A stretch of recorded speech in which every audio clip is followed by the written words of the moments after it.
நேர்மறை எண்ணங்களோடு பயணிக்கும் எல்லோருக்கும் இனிய வணக்கங்கள். நான் சாபிமான் ஜமால் முகமது. பில் ஆஃப் குவான்டிட்டிஸ்ல இருக்கக்கூடிய ரேட், அந்த ரேட்டுக்கும் சைட்ல ஒர்க் பண்ணிட்டு இருக்கக்கூடிய நேரத்துல வரக்கூடிய ரேட்டுக்கும் இடையில இருக்கக்கூடிய அந்த கருத்து முரண்பாடுகள், அந்த முரண்பாடுகள் எதனால ஏற்படுது அப்படின்னு சொல்லக்கூடிய அந்த தகவலை பற்றி தான் இந்த பதிவு முழுமையா இருக்க போகுது. அதனால இந்த பதிவை நீங்க கடைசி வரைக்கும் ஸ்கிப் பண்ணாம முழுமையா பார்த்து முடிக்கக்கூடிய நேரத்துல பட்ஜெட் வேல்யூக்கும் சைட்ல வரக்கூடிய அந்த வேல்யூக்கும் இடையில இருக்கக்கூடிய அந்த டிஃபரன்ஸை பற்றி ஒரு முழுமையான புரிதல் உங்களுக்கு நிச்சயமா கிடைக்கும்.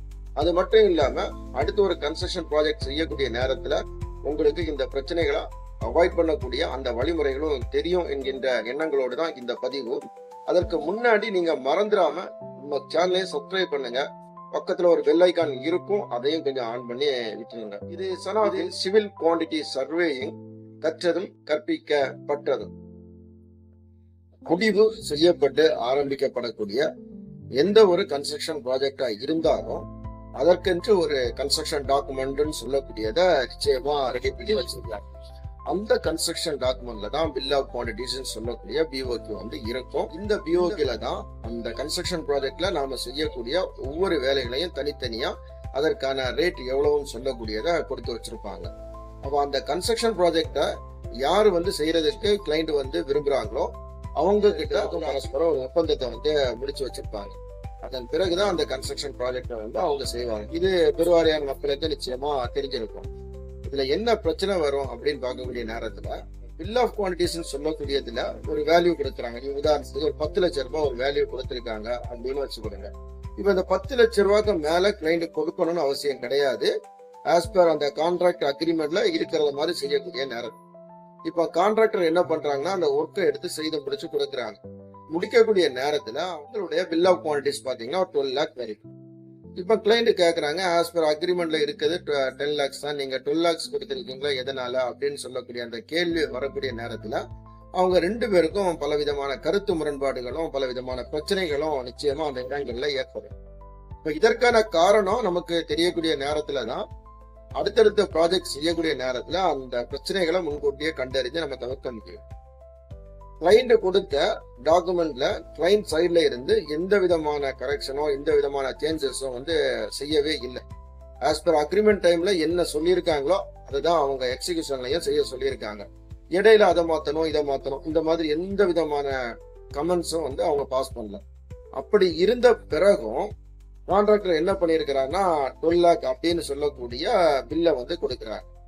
அப்ப இந்த இடத்துலதான் எந்த விதமான சேஞ்சஸும் இல்லாம எப்படி 2 லட்சம் ரூபாய் கூட வருது அப்படின்னு சொல்லக்கூடிய அந்த கேள்வி வந்து அதுல வருது. அப்ப இந்த இடத்துல நம்ம கவனிக்க வேண்டியது என்னன்னு பாத்தீங்கன்னா, ஒரு கன்ஸ்ட்ரக்ஷன் ப்ராஜெக்ட சைன் பண்ணக்கூடிய நேரத்துல அந்த கான்ட்ராக்டர்னு சொல்லக்கூடியது அந்த பில் ஆஃப் குவான்டிட்டிஸ் சொல்லக்கூடியதை ரீட் பண்ணக்கூடிய அளவுல தெரிஞ்சிருக்கு. இப்ப ரீடிங்னு சொல்லக்கூடியதை நம்ம எப்படி எடுத்துக்கலாம்னா, அந்த கன்ஸ்ட்ரக்ஷன் ப்ராஜெக்ட்ல எந்த மாதிரியான ஐட்டம் எல்லாம் வருது அப்படின்னு சொல்லக்கூடியத 1 by 1 அவங்க பார்த்து தெரிஞ்சு வச்சிருக்காங்க. இந்த பில் ஆஃப் குவான்டிட்டிஸை இவங்க படிக்க தெரியாத ஒரு கான்ட்ராக்டரா இருந்தாங்கன்னா நிச்சயமா இந்த மாதிரிப்பட்ட வேறுபாடுகள் வரதான் செய்யும்.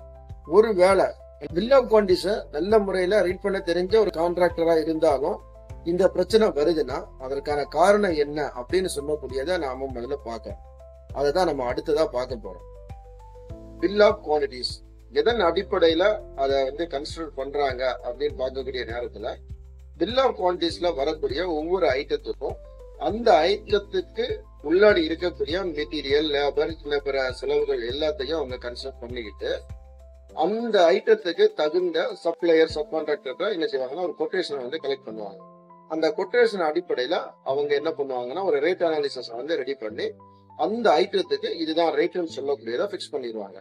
அப்ப இந்த பிக்ஸ் பண்ணி இருக்கக்கூடிய இந்த ரேட் அப்படின்னு சொல்லக்கூடியதுல எல்லாமே கவர் ஆயிடும். அதாவது ப்ராஃபிட் வந்துடும், டிரான்ஸ்போர்ட் காஸ்ட் வந்துடும், இன்னபிற காஸ்ட் வந்துடும், அதே மாதிரி மெட்டீரியல் காஸ்ட், லேபர் காஸ்ட் சொல்லக்கூடிய எல்லாத்தையும் கன்சிடர் பண்ணி தான் ஒரு பில் ஆஃப் குவான்டிட்டிஸ் ரேட்னு சொல்லக்கூடியதை கொண்டு வருவாங்க. ஆனா கான்ட்ராக்டர் அப்படி செய்வாங்களான்னு கேட்டீங்கன்னா நிச்சயமா இல்ல. ஒர்க்கை எடுத்துருவாங்க. ஒர்க்கை எடுத்துட்டு செய்துட்டு இருக்கக்கூடிய நேரத்துல லேபர் ரேட் அப்படின்னு சொல்லக்கூடியதுல அவங்களுக்கு பெரிய அளவுல சாஃப்ட்வேர் சொல்லக்கூடிய வரதான் செய்யும். இப்போ உதாரணத்துக்கு ஆஸ் பர் பில் ஆஃப் குவான்டிட்டிஸ்ல ஒரு மேசனுக்கு 1000 rupees வந்து பிக்ஸ் பண்ணியிருக்காங்க. லேபருக்கு வந்து ஒரு 800 to 900 பிக்ஸ் பண்ணியிருப்பாங்க. ஃபிக்ஸ் பண்ணிருக்கோம், அந்த ரேட் அனலைசேஷன் கம்ப்ளீட் பண்ணிருப்பாங்க. ஆனா கான்ட்ராக்டர் என்ன பண்ணுவாங்கன்னா 800ல இருந்து 1200 300 வரைக்கும் என்ன பண்ணுவாங்கன்னா லேபருக்கு வந்து பேமெண்ட் சொல்லக்கூடியத மாத்தி மாத்தி கொடுப்பாங்க. மாத்தி மாத்தி கொடுக்கக்கூடிய நேரத்துல இங்க என்ன நடக்கும்னா ஷார்டேஜ்னு சொல்லக்கூடியது வர ஆரம்பிக்கும். அது அவங்க காசு புழக்கத்தில் இருக்கக்கூடிய நேரம் கண்டுபிடிக்க முடியாது. ஆனா இதுல வந்து பெரிய அளவுல ஷார்டேஜ்னு சொல்லக்கூடியது நடக்கும்.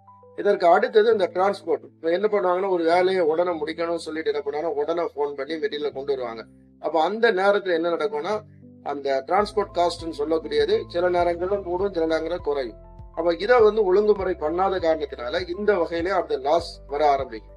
அப்புறம் ரெண்டல் எடுக்கக்கூடிய மெட்டீரியல், சில மெட்டீரியலை வந்து அன்வான்டா டம்ப் பண்ணி வச்சிருப்பாங்க. அதுக்கு தேவையில்லாம என்ன பண்ணா ரெண்ட் பே பண்ணணும்.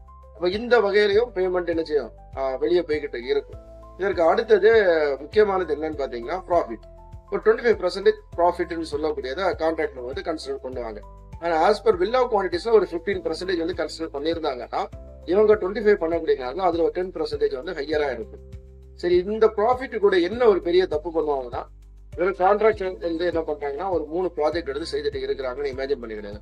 அவர் ஒவ்வொரு ப்ராஜெக்ட்லயும் ஒரு நாளைக்கு 1000 rupees அப்படின்னு சொல்லக்கூடிய ஒரு வகையில 3 ப்ராஜெக்டுக்கும் 3000 ரூபாய் அவருடைய சேலரின்னு சொல்லி எடுத்து வச்சுருவார். எடுத்து வச்சுக்கிட்டு இது போக தான் அந்த 25% கன்சிடர் பண்ணுவாங்க. அப்ப இப்படி பண்ணக்கூடிய நேரத்துலதான் இந்த ஷார்டேஜ் அப்படின்னு சொல்லக்கூடியது வர ஆரம்பிக்கும். அப்போ ஒரு ஒர்க்கை எடுக்கக்கூடியவங்க அட்மினிஸ்ட்ரேஷன் அண்ட் இந்த மாதிரிப்பட்ட ப்ராஃபிட்டுக்காக எவ்வளவு பெர்சன்டேஜ் போடுறீங்களோ அதுதான் உங்களுடைய சேலரியா இருக்கும். அதை தவிர நீங்க எக்ஸ்ட்ரா எடுக்கக்கூடியது எல்லாமே அந்த ப்ராஜெக்டினுடைய பட்ஜெட் வேல்யூன்னு சொல்லக்கூடியதை மாற்ற ஆரம்பிச்சிடும்.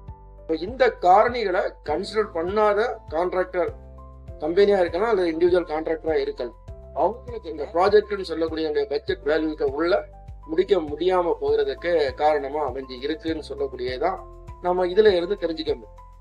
ஒரு ப்ராஜெக்ட்னு சொல்லக்கூடியதை நம்ம யாருக்கு கொடுக்குறோம், அவர்களுடைய அட்மினிஸ்ட்ரேஷன் எப்படி இருக்குது, அந்த கேஷ் ஃப்ளோ ஸ்டார்ட்டை வந்து கரெக்டா மேனேஜ் பண்றாங்களா அப்படின்னு சொல்லக்கூடியதையும் பார்த்து அதுக்கு தகுந்தவங்களை கண்டுபிடிச்சு ஒர்க்கை கொடுத்தீங்கன்னா தான் அந்த ஒர்க்கும் சரியா வரும். எல்லாரும் வேலை, நான் ஏற்கனவே சொல்றேன், எல்லாரும் வேலை செய்ய தெரியும். ஆனா இந்த மேனேஜ்மெண்ட்னு சொல்லக்கூடியது எல்லாருக்கும் வருமானு கேட்டீங்கன்னா வராது. அது நிச்சயமா படிச்சா மட்டும்தான் இந்த சிஸ்டத்தை வந்து நம்ம உள்வாங்க முடியும். படிக்காம அனுபவத்தை மட்டும் வச்சுக்கிட்டு இதெல்லாம் செய்ய முடியவே முடியாதுன்னு சொல்லக்கூடியதையும் நிச்சயமா இதுல நீங்க தெரிஞ்சுக்கணும். நீங்க எக்ஸ்பீரியன்ஸை கேதர் பண்ண உடனே எல்லாம் வந்துருமான்னு கேட்டீங்கன்னா வரவே வராது. எல்லாத்துக்கும் சிஸ்டம் தேவை. சிஸ்டம் இல்லாம இங்க எதுவுமே கிடையாது. எக்ஸ்பீரியன்ஸான ஒரு நபர்கிட்ட கேட்டீங்கன்னா நான் அனுபவத்துல இதெல்லாம் கற்றுக்கொண்டேன் அப்படின்னு சொல்லுவாங்க. அப்ப அவர் அனுபவத்துல கற்றுக்கொண்ட பிறகுதான் அவருக்கு தெரிய வரும். அப்ப இதுல என்ன சொல்ல வரேன்னா படிக்கிறதுன்னு சொல்லக்கூடியது நீங்க ஸ்கூல் அண்ட் காலேஜுக்கு போய் தான் படிச்சாதான் படிப்பு கிடையாது.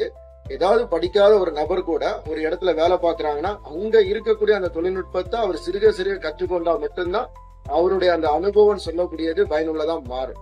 அப்போ முடிவுல என்ன சொல்ல வரேன்னா எந்த ஒரு ப்ராஜெக்டா இருந்தாலும் அந்த ப்ராஜெக்ட் பற்றி இருக்கக்கூடிய எல்லா விதமான தகவல்களையும் சரியான முறையில பகுப்பாய்வு செய்யக்கூடிய திறனை வளர்த்து கொண்டா மட்டும்தான் அந்த ப்ராஜெக்ட்னு சொல்லக்கூடியது சக்சஸ்ஃபுல்லா நம்ம கம்ப்ளீட் பண்ணி கொடுக்க முடியும் அப்படின்னு சொல்றதுக்காக தான் இந்த பதிவு. அதாவது ஒரு பில் ஆஃப் குவான்டிட்டிஸ் சொல்லக்கூடியதனுடைய அந்த பட்ஜெட் வேல்யூக்கும் ஒரு கான்ட்ராக்டர் சைட்ல வரக்கூடிய பட்ஜெட் வேல்யூக்கும் இடையில இருக்கக்கூடிய முரண்பாடுகளை பற்றி நீங்களும் தெரிஞ்சுக்கணும்னு சொன்னதுக்காக தான் இந்த பதிவை நான் இப்ப இதுல பதிவு பண்ணியிருக்கிறேன்.